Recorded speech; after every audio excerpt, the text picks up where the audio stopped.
द्वितीय सत्र में आप सभी का पुनः स्वागत है। हमारे बीच में नीतू जैन मैडम उपस्थित हैं, समवाय फाउंडेशन के प्रमोटर हैं, उनका स्वागत है। प्रणाम सर। प्रणाम। हमारे बीच में सुधा पाठक जी उपस्थित हैं, समवाय फाउंडेशन के प्रमोटर हैं, हमारी फैकल्टी है, उनका स्वागत है। सेकंड सत्र में हमारे बीच में प्रतिमा राज उपस्थित हैं, समवाय फाउंडेशन के प्रमोटर हैं, सेमेस्टर 4 के स्टूडेंट हैं और हमारे फैकल्टी भी रह चुकी है। प्रणाम सर। प्रणाम मैम। प्रणाम। प्रणाम। हम लोग अभी तक चर्चा कर रहे थे चाइनीज पर पतंजलि यौगिक। अब हम लोग ट्रीटाइज 6 पर चर्चा करेंगे और इसका गवर्निंग वेसल मेरिडियन है, उस पर हम लोग आज चर्चा करेंगे। सुधा पाठक जी का पुनः स्वागत है और मैं शेयर कर दे रहा हूँ जी। सर्वप्रथम क्लास में अरविंद सर का अभिनंदन करते हुए अपने सभी साथियों का मैं स्वागत करती हूँ। तो साथियों, अभी तक हमने ईओबी के अकॉर्डिंग बहुत सारे हमारे जो 8 एक्स्ट्राऑर्डिनरी वेसल्स हैं उस पर हमने चर्चा की। उसी क्रम को आगे बढ़ाते हुए आज अपने हम चैप्टर नंबर 6 में गवर्निंग वेसल्स या डूमो इस चैप्टर पर चर्चा करेंगे। तो सबसे पहले थोड़ा सा मैं एक्स्ट्राऑर्डिनरी वेसल्स, वैसे तो हम बार बार चर्चा करते हैं लेकिन थोड़ा सा नहीं, आप बहुत समय अगर आप ध्यान रखिएगा, समय पूरा खत्म हो जाएगा। ये बहुत बड़ा चैप्टर है। हाँ ठीक है सर, ठीक है सर। तो सिर्फ इतना ही, यस सर, इतना ही कहना चाहूंगी कि एक्स्ट्राऑर्डिनरी वेसल्स अगर मेरिडियन नदी है तो यह एक समुद्र के रूप में है। और जब भी हमारे बॉडी में कभी ये में क्रॉनिक कंडीशन में हो या किसी शॉकिंग कंडीशन में हो या किसी इमरजेंसी के कंडीशन में अगर एनर्जी की जरूरत होती है तो यह उस ऑर्गन को उसके मेरिडियन के माध्यम से एनर्जी प्रोवाइड कराता है और इस तरह से उस बीमारी पर जिस तरह की बीमारी होती है उस पर यह काम करता है। तो इसमें हमने अभी तक देखा है कि सबसे बड़ी बात कि एक्स्ट्राऑर्डिनरी वेसल्स में 2 पॉइंट की मेन ट्रीटमेंट हमारा होता है 2 पॉइंट के माध्यम से। एक होता है मास्टर पॉइंट, दूसरा होता है कपल पॉइंट। तो अगर हम इसमें डूमो की अगर बात करें, यांग नियंत्रक मेरिडियन की अगर बात करें, तो इसमें हमारा मास्टर पॉइंट है SI3। सर मैं ठीक हूँ ना? हाँ ठीक है, सॉरी सर। हाँ, मास्टर पॉइंट है SI3 और कपल पॉइंट है UB62। तो इससे पहले हम जानते हैं कि चाइनीज में गवर्निंग वेसल्स के 28 पॉइंट होते हैं और इसमें इसको चूंकि इसके साथ जोड़ा गया है गवर्निंग वेसल्स को, मास्टर पॉइंट SI3 और UB62 को इसका कनेक्शन गवर्निंग वेसल्स के साथ किया गया है। तो इसमें हम गवर्निंग वेसल्स के बारे में भी अपने चैप्टर में आगे चर्चा करेंगे। और इस तरह से हम देख रहे हैं कि इसका starting point GB1 governing vessels 1 या CB1, तो दोनों का हम जानते हैं कि एक ही जगह से हमारे बॉडी में एक जगह से कमोबेश इसका ये इसका लोकेशन है GB1 और CB1 का बहुत कम डिफरेंस है दोनों के लोकेशन में है। ये फिर इसके बाद ये पासेज होता है GB1 टू GB28 तक। तो कहने का मतलब डूमो या गवर्निंग वेसल्स या यांग नियंत्रक मेरिडियन जिसका कि मास्टर पॉइंट और SI3 और UB62 है, उस वह पास होता है GB1 से लेकर GB28 तक। और पासेस थ्रू होता है GB1 GB28 से, पासेस थ्रू UB12। इसका लियो कनेक्टिंग पॉइंट है GB गवर्निंग वेसल्स का नंबर 1। फिर इसका ट्रीटमेंट प्रोटोकॉल बताया गया है। सबसे पहले तो ये बता दें कि EOB में मास्टर पॉइंट को हम लगाते समय सबसे पहले लगाते हैं और उसके बाद कपल पॉइंट को लगाते हैं। और जब हमें 3-4 घंटे के बाद, ये काफ़ी इफेक्टिव ट्रीटमेंट होता है इसलिए 4 घंटे से ज़्यादा हमें नहीं रखना चाहिए। और जब इसको हम रिमूव करते हैं मैग्नेट को अपने बॉडी से, तो उस कंडीशन में सबसे पहले हमें कपल पॉइंट को लगाना चाहिए, कपल पॉइंट को हटाना चाहिए, उसके बाद फिर मास्टर पॉइंट को हटाते हैं। फिर इसमें देखते हैं कि मेल और फीमेल के अलग अलग प्रोटोकॉल तो एक है लेकिन टोन सीडेट अलग अलग है और साइड भी अलग है। तो फॉर मेल SI3 को हम टोन करेंगे लेफ्ट साइड में और UB62 को राइट साइड में सीडेट करेंगे। और डू 3 को, इसको लेफ्ट राइट में हम करेंगे, इसको हम बैलेंस करेंगे सीट्स के साथ, इसको हम बैलेंस करेंगे। फिर K3 लेफ्ट साइड में, K3 लेफ्ट और राइट साइड में करेंगे, टोन करेंगे। UB23 left and right side में इसको हम सेडेट करेंगे।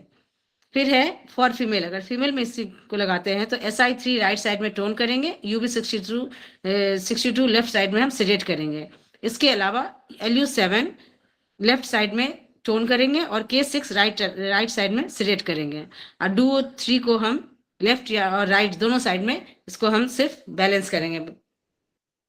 फिर है कि ये एरिया ऑफ बॉडी इन्फ्लुएंस्ड, या इन्फ्लुएंस करता है एरिया को, जैसे नदी चलती है तो अपने आसपास के क्षेत्र को प्रभावित करती है, ऐसे ही यह इन्फ्लुएंस करती है spine, back, back of neck, back of head, eyes and brain and back of leg को करती है इन्फ्लुएंस। इंडोक्राइन फंक्शन, अगर इसमें देखें क्या है इंडोक्राइन फंक्शन, तो इसमें पोस्टीरियर पिट्यूटरी उसमें होता है, जिससे कि यहाँ रिलीज होने वाले हार्मोन है इससे, ऑक्सीटोसिन, एडीएच।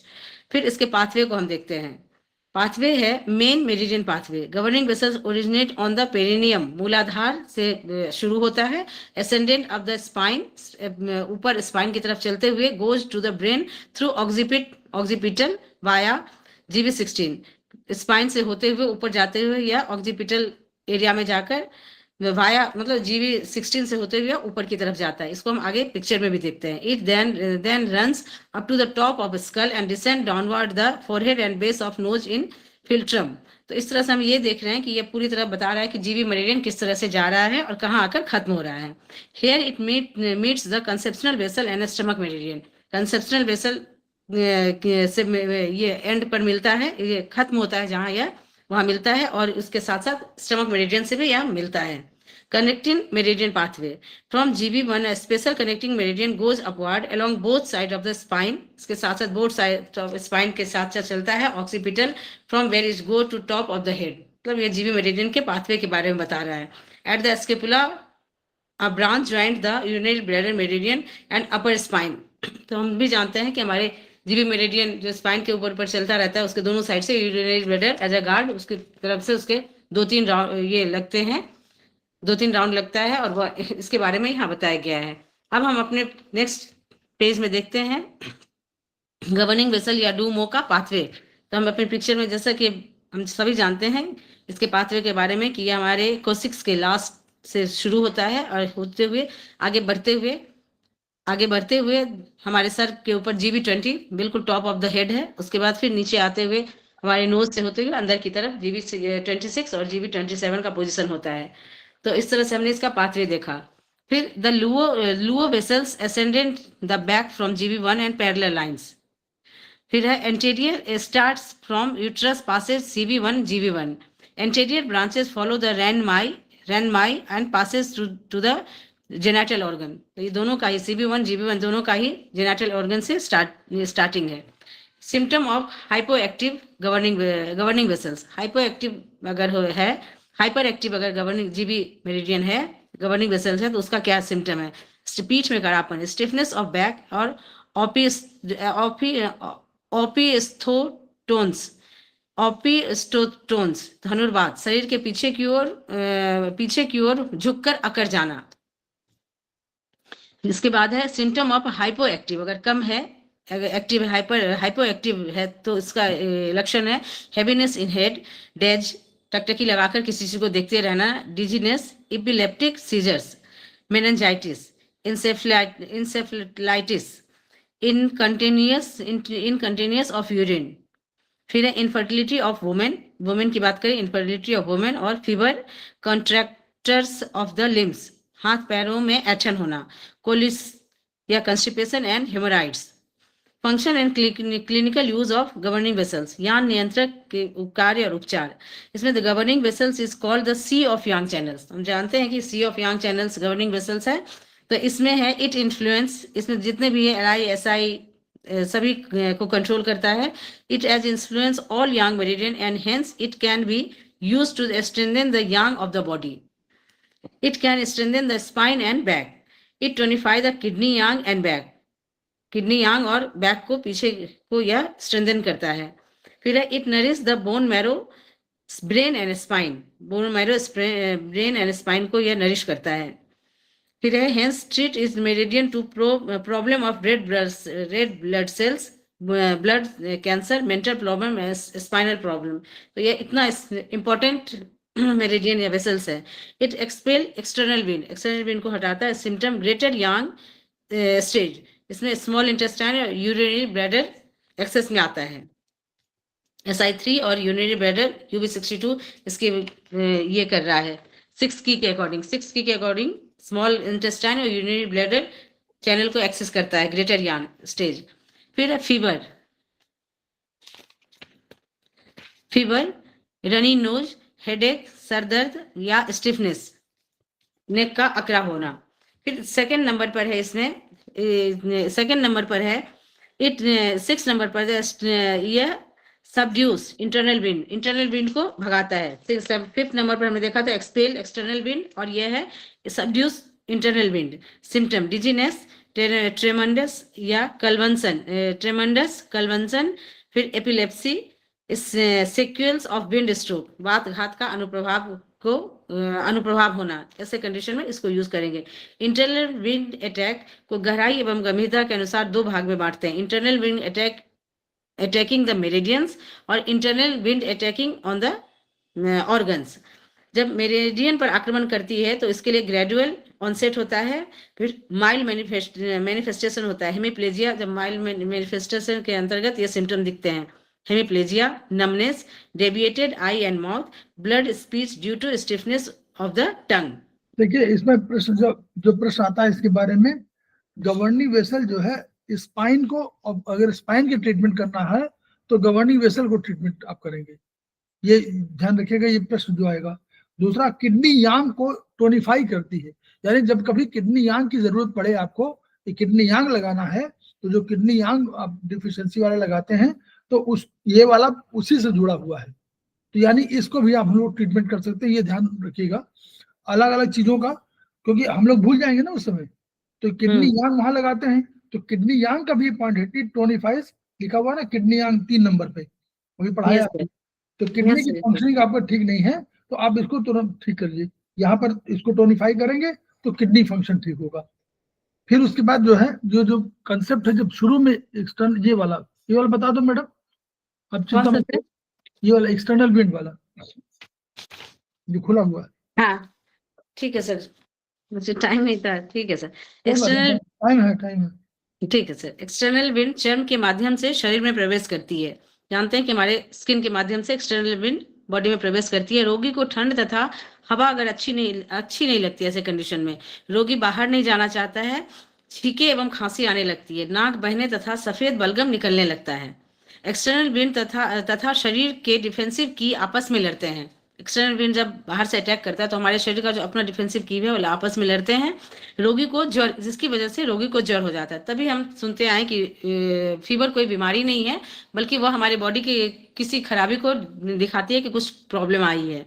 इसके बाद greater Yang channel, small intestine and urinary bladder channel axis को प्रभावित करती है, रोगी की गर्दन स्टिफ हो जाती है। इसके बाद एक्सटर्नल विंड गले पर आक्रमण करती है, तब सोर थ्रोट हो जाता है। जब एक्सटर्नल विंड चेहरे पर आक्रमण करती है तो फेशियल पैरालिसिस हो जाता है, और जब एक्सटर्नल विंड यांग मेरिडियन में चली जाती है तो जॉइंट पेन हो जाता है, जो कि स्थान बदलने वाला wandering and moving pain type का होता है। फिर एक्सटर्नल विंड जब हो आघात, नाक जब बहने लग जाए, गर्दन जकड़ी जब हो, सर दर्द, यांग नियंत्रक उपचार पाए। तो ऐसे समय में हम इस सारे कंडीशन को देखते हुए, सिम्टम को देखते हुए, इसमें हम यांग चैनल को इस ट्रीटमेंट को, इस ईओवी के ट्रीटमेंट को कर सकते हैं। फिर हमने माइल्ड मैनिफेस्टेशन देखा था। फिर अनकॉन्शियसनेस या उसके बाद है सेंटिमेंटलिटी, भावुकता का हो जाना। यह हमें सब बता रहा है माइल्ड मैनिफेस्टेशन जब इंटरनल विंड का अटैक होता है। उसके बाद है येलो स्टिकी टंग कोटिंग, टंग में येलो स्टिकी कोटिंग हो जाएगा। वायरी, forceful and slow and slippery pulse, pulse को देखेंगे तो वह वायरी फोर्सफुल हो जाएगा, फील होगा। जब इंटरनल विंड का आक्रमण अंदरूनी ऑर्गन पर होता है तो इसके इंटरनल ऑर्गन पर अगर होता है तब उसके ये लक्षण है: एक्यूट ऑनसेट, उग्र प्रादुर्भाव, सीवियर मैनिफेस्टेशन, तीव्र अभिव्यक्ति, collapse, sudden failure of the vital functions, hemiplegia, एक तरफ का लकवा, अनकॉन्शियसनेस, बेहोशी हो जाना, अफासिया या सलाइवेशन, लार का लगातार बहने लगना, और एफासियामस, आवाज का लोप हो जाना। स्टिफनेस ऑफ टंग, टंग में स्टिफनेस फील होगा। फिर इसका tense type of flaccid type symptom, तनाव करने वाला अथवा शिथिल करने वाले लक्षण। इसमें है इंटरनल विंड जब बढ़ जाए, हाथ शून्य जब पड़ने लग जाए, अंगुलियां जब ऐंठने लग जाए, यांग नियंत्रक उपचार चाहे। तो ऐसे कंडीशन को इसको देख करके हम समझ सकते हैं कि इसके ऊपर फ्लैसिड टाइप सिम्टम है और उसमें हम ट्रीट कर सकते हैं। Governing vessel is extremely useful in chronic lower backache of both side, specially of the middle of the lumbar area due to kidney deficiency. Kidney deficiency की वजह से जब लंबर एरिया में, मिडिल ऑफ लंबर एरिया में pain हो, तो ऐसे में इसको हम ट्रीट करेंगे। Chronic lower pain, back pain आए, मध्य भाग में स्थिर हो जाए, किडनी डिफिशियंसी गर हो इसका कारण, तो यांग नियंत्रक उपचार पाए, उपचार चाहे। किडनी डिफिशियंसी में भी आप लोग, किडनी की डिफिशियंसी में भी इसको हम लोग लगा सकते हैं। किडनी की डिफिशियंसी की बात हो तो भी लगाएंगे, किडनी यांग डिफिशियंसी हो तो भी लगाएंगे, ठीक है। फिर गवर्निंग वेसल का उपचार करने से किडनी की फंक्शनिंग सुधरती है तथा बोन मैरो एवं ब्रेन की शक्ति को पोषण मिलता है। इससे चक्कर, कान में आवाज आना, टिनिटस तथा कमजोर यादाश्त आदि ठीक होते हैं। अगर इस पॉइंट पर हम ट्रीटमेंट देते हैं तो अगर इस वेसल्स पर ट्रीटमेंट देते हैं तो ये सारी प्रॉब्लम ठीक होती है। According to Chinese theory, the governing vessels lift up energies of the original की from the depth of kidney meridian to the exterior surface of the body. ये बता रहा है इस चाइनीज थ्योरी के अनुसार गवर्निंग वेसल्स एनर्जी को, depth of the original qi को, energy of the original qi energy को किडनी मेरिडियन से के एक्सटीरियर सरफेस पर से, depth of the kidney meridian के डेप्थ से एक्सटर्नल सरफेस लाती है। ओरिजिनल की किडनी में रहती है ना, याद करिए, ओरिजिनल की कहाँ रहती है? कि ओरिजिनल रहती है किडनी में। अब किडनी में गवर्निंग वेसल का काम क्या है कि इस किडनी मेरिडियन की जो एनर्जी है ओरिजिनल की है, उसको पूरे शरीर में छितरा देना और एक्सटीरियर सरफेस माने बॉडी के सरफेस में भी कर देना, और डिफेंस के लिए। तो डिफेंसिव है ना, ये डिफेंसिव हो जाएगी, क्योंकि किडनी मेरिडियन जो है उसकी ओरिजिनल की बढ़ जाएगी हर जगह। Since the direction of the energy in the governing vessel is from the bottom to the top, नीचे से ऊपर जा रही है, तो energy so transferred to the surface again shunted back by the exterior through the small intestine। दोबारा ये क्या होती है, दोबारा ये एक्सटीरियर से फिर अंदर आती है स्मॉल इंटेस्टाइन मेरिडियन में, ये कहना है इनका। चलिए बताइए। The acupuncture point SI3 does this work।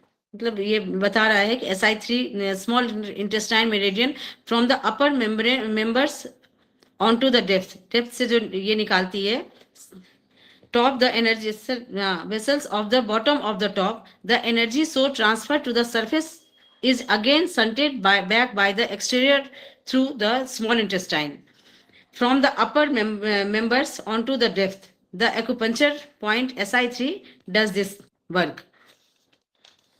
बाहर जाती है, बाहर जाती है, और बाहर जाने के बाद एसआई के माध्यम से ये फिर अंदर जाते, ठीक है। ये जी SI3 के माध्यम से, ठीक है सर। फिर एनर्जी मूवमेंट डायरेक्शन, इसमें एनर्जी के मूवमेंट का डायरेक्शन, ओरिजिनल की from the interior to the exterior, original की इंटीरियर से एक्सटीरियर की तरफ आती है, संटिंग बैक टू द की by the exterior to the interior, फिर एक्सटीरियर से इंटीरियर की तरफ जाती है, from the bottom to the top via governing vessels, फिर गवर्निंग वेसल्स के माध्यम से नीचे से ऊपर जाती है, from the top to bottom via small intestine and urinary bladder meridian. तो जब बॉटम से ऊपर की तरफ गवर्निंग वेसल्स के माध्यम से जाती है, तो फिर वो नीचे आने के लिए उसको स्मॉल इंटेस्टाइन और यूरिनरी ब्लैडर मेरिडियन की सहायता से फिर वो नीचे की तरफ आती है। सर गर्दन जकड़ जाए, सर घुमाना मुश्किल हो जाए, सर्वाइकल स्पॉन्डिलाइसिस जब हो जाए, तो यान नियंत्रक उपचार वह चाहे। जब हो पोस्टेरियर पिट्यूटरी अफेक्टेड, मूत्र मात्रा जब बढ़ जाए, पसीना जब ना निकले, यांग नियंत्रक तब काम आए। फिर जब मानसिक उग्रता आ जाए, मिर्गी दौरा पड़ने लग जाए, पागलपन जब छा जाए, तीनों में, इन तीनों कंडीशन में यांग नियंत्रक काम आए। आंख कान की हो कोई तकलीफ, भौं में दर्द हो जब किनारों पर, इपीस्टेटिस जब हो जाए, तब यांग नियंत्रक काम आए। इपीस्टेटिस मीन्स नाक से जब रक्त बहने लग जाए, तो ऐसे में यांग नियंत्रक का उपचार देना चाहिए। चर्म रोग जब हो जाए, उस पर पपड़ी पड़ जाए, पसीना निकलना अगर बंद हो जाए, तो इन तीनों कंडीशन में यांग नियंत्रक पर हमें उपचार देना चाहिए। रक्तचाप जब घट जाए, अनिद्रा जब सताए, रूमेटिक आर्थराइटिस स्पाइन की हो जाए, तब इन तीनों कंडीशन में भी हमें ये डूमो को पर, इस वेसल्स पर हमें उपचार देना चाहिए। हाँ, प्रेत बाधा जब हो जाए या मन में गांठ बैठ जाए, ऑब्सेशन जब ये हो बन जाए, यान नियंत्रक उपचार चाहे। इसमें ऑब्सेशन को बता रहा है neurotic mental state of having the uncontrolled desire to dwell on the idea of an emotion, मतलब इमोशन से रिलेटेड कंडीशन को बता रहा है ऑब्सेशन। हम फिर उसके बाद है हो प्रसव काल की कोई तकलीफ या स्पाइन रिजिड जब हो जाए, रोगी और कुछ नहीं, यान नियंत्रक उपचार चाहे। जब गला अवरुद्ध हो जाए, पीलिया रोग जब हो जाए, मेरुदंड की हो तकलीफ, इन तीनों में यान नियंत्रक ही काम आए। फिर है it treats chronic lower back ache due to the kidney deficiency where the pain is on the mid line of the back. Chronic lower pain, back pain आ जाए, मध्य भाग में स्थिर हो जाए, किडनी डिफिशियंसी इसका कारण हो, तब ऐसे कंडीशन में यान नियंत्रक पर हमें उपचार देते हैं। Governing vessels also treat the following diseases. अब ये बता रहा है गवर्निंग वेसल्स किन डिजीज में इसका ट्रीटमेंट देना चाहिए। Low blood pressure, diabetes, eyes that treat in wind, tears in eyes that tears in wind, फिर red eyes with cataract, jaundice, इन सभी कंडीशन में गवर्निंग वेसल्स पर हमें ट्रीटमेंट देना चाहिए। और इसके बाद इसका मास्टर पॉइंट का लोकेशन हमें दिखाया गया है। मास्टर पॉइंट का लोकेशन वैसे भी हम देखते हैं, जैसे SI3 का हमारा लोकेशन है हमारे स्मॉल फिंगर के साइड से शुरुआत होते हुए, या हमारे मेटाकार्पल जहां से शुरू होती है, जिस जॉइंट से फिंगर के बाद जहां से मेटाकार्पल शुरू होती है, जब मुट्ठी बांधते हैं उस कॉर्नर से, वहां पर SI3 का वो कंडीशन, वो लोकेशन दिखाया गया है। फिर usage of master point, Duomo के मास्टर पॉइंट SI3 का यूजेज बताया गया है। डिफिनेस के केस में, एपिलेप्सी के केस में, एपिस्टेटिस, नाक से रक्त आने के कंडीशन में, finger spasms, heat disease with no sweats, heat diseases बिना पसीने के अगर गर्मी जनित रोग है, हेडेक, जॉन्डिस के केस में, loss of ability to speak, बोलने की शक्ति न रहना, head and neck stiff and tight, inability to turn head, सिर न घुमा सकना, माइग्रेन हेडेक, माइग्रेन का सिर दर्द अगर होता है, नियो, मलेरिया जैसा अगर ज्वर होता है, phobias, red eyes with vision problem, vision के प्रॉब्लम है, shoulder, upper arm and neck pain के कंडीशन में, spasms of the arm and elbow में, फिर टॉर्टिकोलाइस, गर्दन की जकड़न के केस में, रिस्ट पेन के केस में, full condition of the chest में भारीपन लगता हो, skin problem which causes hard scabby skin, चर्म रोग को करा पपड़ी युक्त चर्म बनाए, चर्म रोग जिसमें कि करा पपड़ी युक्त चर्म हो जाए, ऐसे कंडीशन में हम SI3 as a master point इसको हम ट्रीट करते हैं। तो इस तरह से हमने EOV के अकॉर्डिंग देखा। अब सर ये पॉइंट वाइज डिस्क्रिप्शन तो नहीं कराना है ना? कौन सा? ये पॉइंट वाइज डिस्क्रिप्शन है, वो तो नहीं कराना है ना हमें आगे? हाँ, ये पेज नंबर 85 से तो ये तो नहीं कराना है ना हमें? वो यही वाला तो है, और कौन है? तभी तो कह रहा था कि ये बड़ा चैप्टर है। बड़ा चैप्टर है, ठीक है सर, ठीक है। फिर इसके बाद जितना कराइए, बाद में कराएंगे। हाँ ठीक है सर, ठीक। गवर्निंग वेसल्स मेरिडियन के बारे में पॉइंट वाइज डिस्क्रिप्शन हम देखते हैं, जो GB1 से लेकर GB28 तक है। फिर governing vessels meridian is young meridian with 28 points and it unilateral of the dorsum body. Neetu ma'am ने CV वाला लिया था?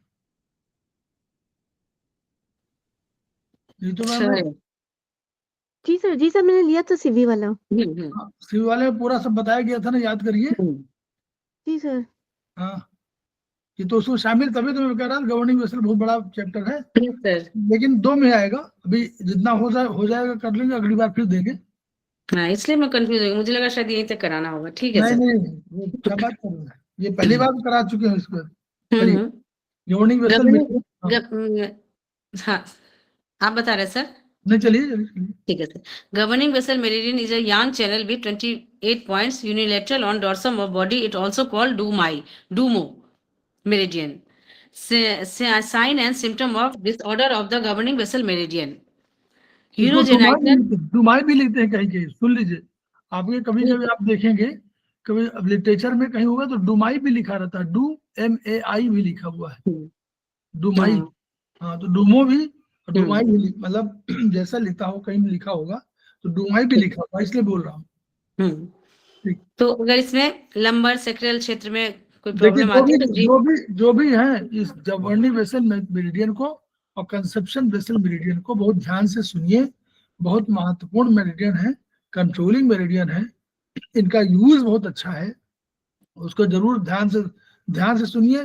कोई शॉर्ट नोट हो तो जहां जहां बहुत महत्वपूर्ण पॉइंट है उनको नोट कर लीजिए। हमेशा ये प्रश्न इसका जरूर आएगा चाहे सिम में कि गवर्निंग वेसल मेरिडियन स्पाइन के लिए यूज होती है, स्पाइन में तुरंत आ जाएगा, एसआई मेरिडियन का नाम आ जाएगा, जीबी मेरिडियन का नाम आ जाएगा। तो इसलिए यूबी, एसआई यूबी का नाम आ जाएगा। तो आप समझ लीजिए कि ये होगा। दूसरा, जो इसके बहुत से पॉइंट भी आगे देखेंगे, इतने बढ़िया बढ़िया पॉइंट है, जैसे सीबी में बढ़िया पॉइंट मिले थे वैसे इसमें जीबी में बढ़िया पॉइंट मिलेंगे, उनको ठीक समझिए और तब उसका अर्थ देखिए। ठीक, बिल्कुल सर, जब ये स्पाइन से रिलेटेड है सारे प्रॉब्लम के लिए तो इसका ट्रीटमेंट भी उतना ही इफेक्टिव होगा। छाती में दर्द, पीठ में दर्द, गर्दन में दर्द अथवा सर्वाइकल स्पॉन्डिलाइटिस, इंटरकोस्टल न्यूरोलजिया, ज्वर, इन्फेक्शन, रोग प्रतिरोधक क्षमता की कमी आदि में नेक तथा पीठ पर स्थित जीवी मेरिडियन के बिंदुओं पर उपचार दिया जाता है। मस्तिष्क रोग अगर हो, इसको अंडरलाइन जो आप लोग करना है वो समझिए, रोग प्रतिरोधक क्षमता सब लोग बात करते रहते हैं, ये बकायदा रोग प्रतिरोधक क्षमता कमी आदि में इसको यूज करना है। तो यानी ये नोट कर लीजिए कि भाई कभी आप लगे तो आप उसको कर लीजिए। ठीक है सर।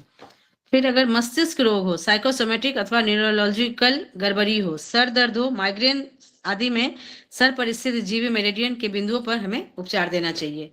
GV20 बिंदु सर के वर्टेक्स पर जहां चोटी रखते वहां स्थित होता है, जो एक्यूपंक्चर का सर्वश्रेष्ठ बिंदु कहलाता है। इसका नाम 100 बीमारी का एक इलाज है। बेहोश को होश में लाने के लिए सर्वश्रेष्ठ बिंदु है GV26। अगर बेहोश हो जाता है तो हमारे होठ वाले पोर्शन पर इसको हम दबाकर उसको होश में ला सकते हैं। Governing vessel meridian is one of the 8 extraordinary vessel ordinary meridians. It is govern in 6 yang meridian. Yes, 6 yang meridian को गवर्न करता है। अब GB1 के बारे में देखते हैं। The name of this point is long strength. This is a leo connecting point of a governing vessel meridian with the conceptional vessel meridian, kidney and gall bladder meridian.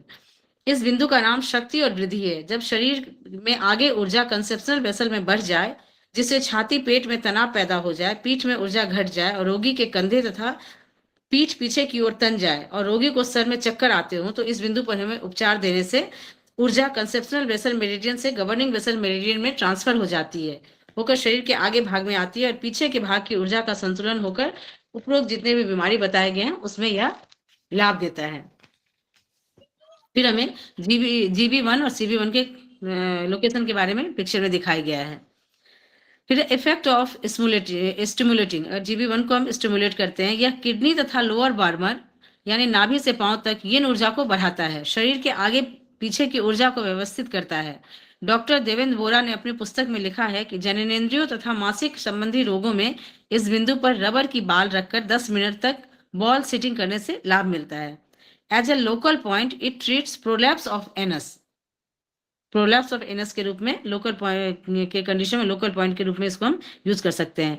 GB1 अभी प्रश्न आता है कि जीबी का अगर NS में problem करे तो GB1 लिख के आ रहा है, और कई क्वेश्चन आ चुके हैं कि प्रोलैप्स ऑफ एनएस या एनएस के प्रॉब्लम में GB1 का प्रयोग करेंगे, ये इसी पॉइंट वजह से है। GB1 can be used to affect the top part, that is the brain. It is used to the treat hypomania and agitation. Hypomania and agitation. GB1 can be used affect the top of part को use करता है। First कौन सिद्धांत बोलिए, सिद्धांत को मालूम है सर? डिस्टेंस डिस्टल ना बच्चा तो फर्स्ट एंड लास्ट नहीं आएगा, लेकिन नीचे से नीचे का पॉइंट ये है और टॉप का पॉइंट GB21 और 20 ब्रेन का कंट्रोलर है, इसलिए GB1 और GB20 ये ऊपर है, एक टॉप पर है, एक वो, तो एक आधार ये भी होता है। जैसे हम लोग चाइनीज में देखते हैं कि हार्ट और किडनी जुड़े हुए हैं, किडनी और लंग्स जुड़े हुए हैं, उस वही कंसेप्ट है कि ऊपर वाला टॉप पर है, हालांकि फर्स्ट लास्ट पॉइंट है GB26 डिजिटल पॉइंट के रूप में ले सकते हैं, डिजिटल पॉइंट के रूप में डिजिटल पॉइंट नहीं, डिजिटल पॉइंट नहीं, ये तो वर्चुअली बड़ा कंट्रोलर के रूप में है। बना जब हो सकता है ओरिजिनली जब डेवलपमेंट हो रहा हो तो ये उसके साथ ब्रेन के साथ ही ये डेवलप हुआ हो उसके, इसलिए हो सकता है। लेकिन जो चाइनीज दर्शन है उसके हिसाब से फर्स्ट और लास्ट नहीं एग्जैक्टली, फर्स्ट और लास्ट में होगा कि अगर आपको 26 में, अगर फर्स्ट में प्रॉब्लम है तो 26 में करिए, लेकिन टॉप सर में टॉप पर है और सबसे लोअर पर जीवी1 है, इसलिए इसका रिलेशनशिप भी है। अच्छा, फिर है इंडिकेशन, बवासीर के उपचार का महत्वपूर्ण बिंदु है। इस बिंदु पर मोक्षा करने से बवासीर ठीक होता है। कब्ज के कंडीशन में, मल के साथ अगर रक्त आता हो, गुदा का बाहर निकल आने के कंडीशन में, पोतों में अगर खुजली हो, कमर में दर्द जो जांघों तक फैल जाए, चक्कर आने के कंडीशन में, मिर्गी हो, ठंडा भोजन एवं पेय पसंद करे पेशेंट, ओपन और shrunken, open and shrunken fontanelle of infant, शिशुओं का ब्रह्मरंध्र खुला या दबा होना, कफ के साथ रक्त आना, पागलपन के केस में, पुरुष एवं स्त्री जननेंद्रिय के रोग में, अधिक संगम करने से आई कमजोरी को ठीक करने का उत्तम बिंदु है। स्पाइन अगर स्टिफ हो एंड स्ट्रेट हो, कैन नॉट इजिली बेंड, आसानी से बेंड ना हो, हेड हेवी एंड शेकिंग, मेरुदंड जकड़ी एवं सीधी झुक ना पाना और शरीर भारी एवं हिलता हुआ महसूस हो, ऐसे कंडीशन में हम जीवी1 पर उपचार देंगे। फिर GV two, the name of this point is transporting point of lower back, lower back का ट्रांसपोर्टिंग पॉइंट है। इफेक्ट ऑफ स्टिमुलेशन, यह ऊर्जा की कमी तथा ठंडक की अधिकता को लोअर वार्मर नाभि से पांव तक ठीक करता है। इट ट्रीट्स इंटीरियर विंड को ठीक करता है। It calms spams and convulsion, it strengthen the lower back. फिर उसका इंडिकेशन क्या है, पीठ तथा रानों में तनाव युक्त दर्द जिससे चलना फिरना मुश्किल हो जाए, पैरों में अगर सुन्नपन हो, अनियमित मासिक धर्म हो, इन्फेक्शन के कारण अगर ज्वर आता हो, बवासीर, कमर में न्यूरेल्जिया का अगर दर्द हो जो कि स्थान परिवर्तन करता है, कि उपचार का यह उत्तम बिंदु है।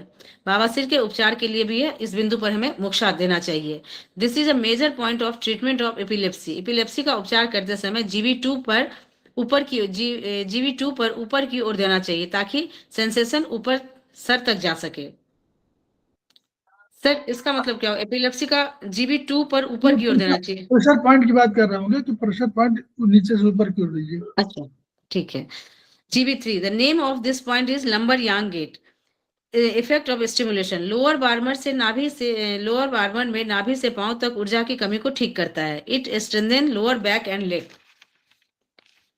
फिर हमें इस पेज में जीवी1 से जीवी14 तक के ये को लोकेशन को दिखाया गया जो पूरे स्पाइन को कवर कर रहा है, लंबर थोरेसिक्स और लंबर एंड थोरेसिक्स को सबको ये कर रहा है, कवर कर रहा है। ये देख लीजिए कि ये वाला जो है, अगर आप लोग ध्यान से कभी देखेंगे देखिएगा, इसमें जीवी13, जीवी14, जीवी12, हम लोग कोई जीवी पॉइंट यूज करते हैं ना, गवर्निंग वेसल का पॉइंट 16 कौन सा यूज करते, 14, 16, जीवी14 देखिए 7C, जीवी14 पॉइंट वहीं पर आया हुआ है, कहाँ, बिल्कुल लास्ट जहां पर हमका उठा हुआ भाग है, याद करिए।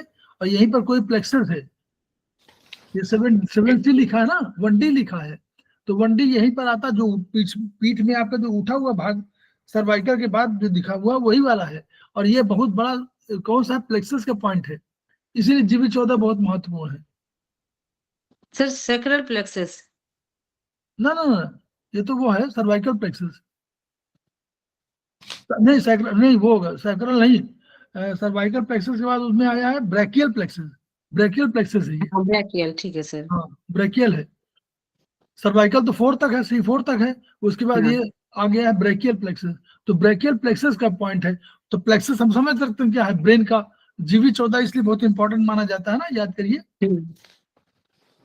है ना। इस तरह इसके पॉइंट थोड़ा देखेंगे तो और समझ में आएगा आपका। देखिए यहाँ पर 5, 6, 7D इसी के आसपास तो आपका आ रहा होगा वो लंग्स, 5, 6, 7 यहीं पर आ रहा होगा लंग्स, जीवी12 के पास, ठीक है, यस सर। तो इस तरह हम लोग इसको देखेंगे तो बहुत फायदे में रहेंगे। वो समझ जाते हैं कि भाई कौन कौन पॉइंट बहुत इंपॉर्टेंट है। ये चित्र से इसको बिल्कुल मैप की तरह देखिए बस। चलिए ठीक है सर। फिर है इट टोनिफाइड यांग्स, ये अभी हम जीवित 3 की बात कर रहे हैं।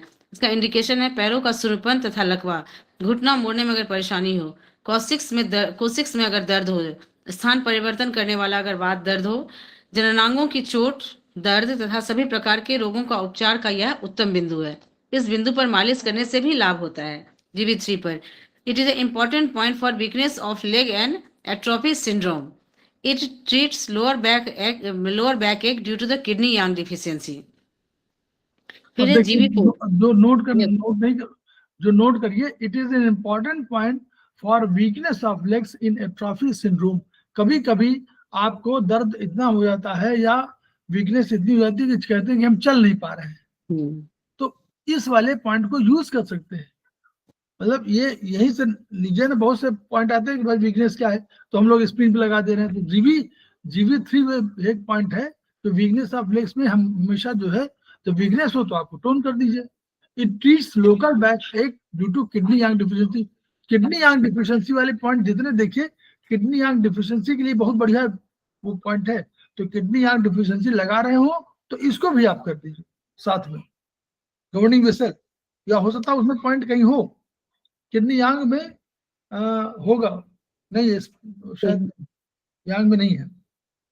जीवी 14 होगा लेकिन ये नहीं होगा, जीवी 3 नहीं है शायद। तो बहरहाल जीवी 3 का यूज यहाँ पर हम लोग कर सकते हैं। मैं जीवी 3 4 चलिए। जीवी4 इस बिंदु का नाम जन्मजात संरचनात्मक ऊर्जा या गेट ऑफ लाइट है, गेट ऑफ लाइफ है। इफेक्ट्स ऑफ स्टिमुलेशन, इस बिंदु पर उपचार देने से किडनी तथा लीवर को ऊर्जा प्राप्त होती है तथा वात दोष ठीक होता है। शरीर के द्रवों का तथा ऊर्जा के प्रवाह नीचे की ओर सुचारू रूप से होने लगता है। जननांगों, मस्तिष्क तथा कमजोरी के उपचार का यह एक महत्वपूर्ण बिंदु है। माताएं जब स्तनपान कराते समय शिशु के इसी स्थान पर हाथ फिराकर शिशु को ऊर्जा देती है। कमजोरी के लिए एलोपैथ में जनरल टॉनिक देते समय इसी के लिए एक्यूपंक्चर में चीन में इस बिंदु पर भी मालिश करते हैं, इसी बिंदु पर मालिश करते हैं। It tonified kidney yang, nourish original qi, benefit essence and warms the gate of the vitality. It expel cold. फिर इसका इंडिकेशन है अनिद्रा। जीवी4 का प्रयोग कहाँ यूज अधिक होता है?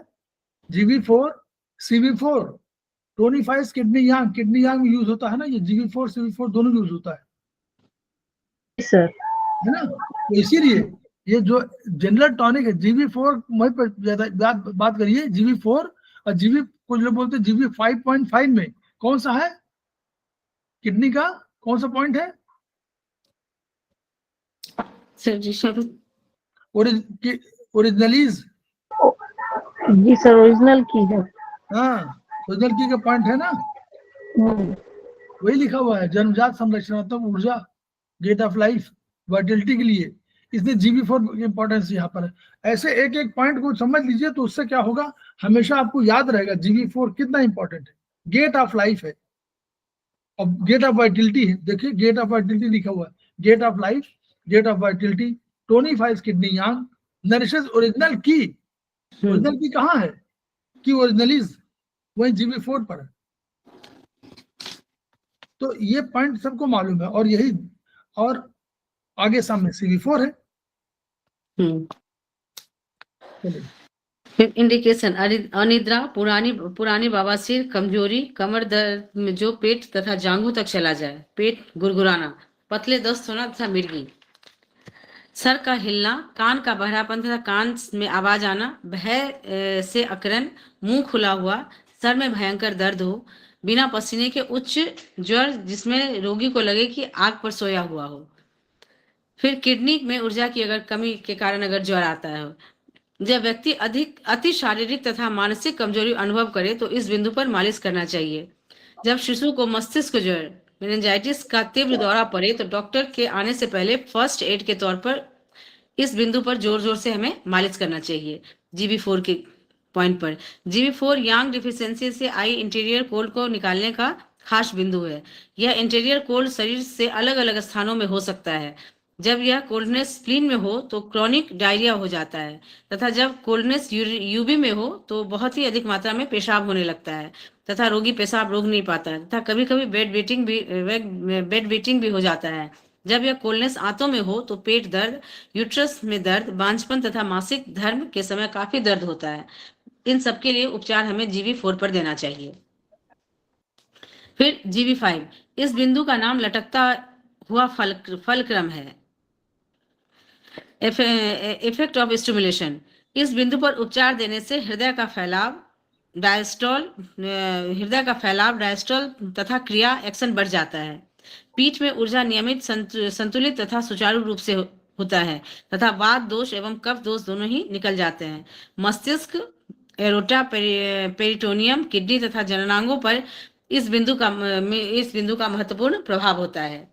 इंडिकेशन, ऊपरी, मध्य अथवा नीचे की पीठ की पेशी का तनाव तथा दर्द जिसमें झुकना कठिन हो जाए, छाती तथा मिडरिप में तनाव तथा पेट में लगे जैसे कुछ अटका हुआ हो, ये सारा इंडिकेशन है। गुदा का बाहर निकलना, जब व्यक्ति डूब जाने पर मृत्यु के सन्निकट हो तो जापान में इसी बिंदु पर मालिश करने से पुनर्जीवित करते हैं अथवा मृत्यु से बचाते हैं, इसलिए इसे पुनर्जीवित या रिवाइवल पॉइंट भी कहते हैं।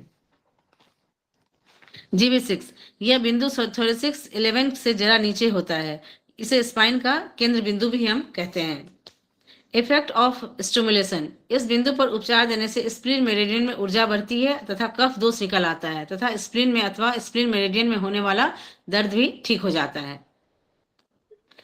इंडिकेशन, भूख कम लगना, पेट में दर्द, मिडरिप में तनाव तथा दर्द, दस्त के साथ रक्त का निकलना, बवासीर, कफ के साथ रक्त का आना, पीलिया, ऐंठन एवं सिकुड़न, गुदा का बाहर निकलना, शिशुओं की गुदा का बाहर निकलना।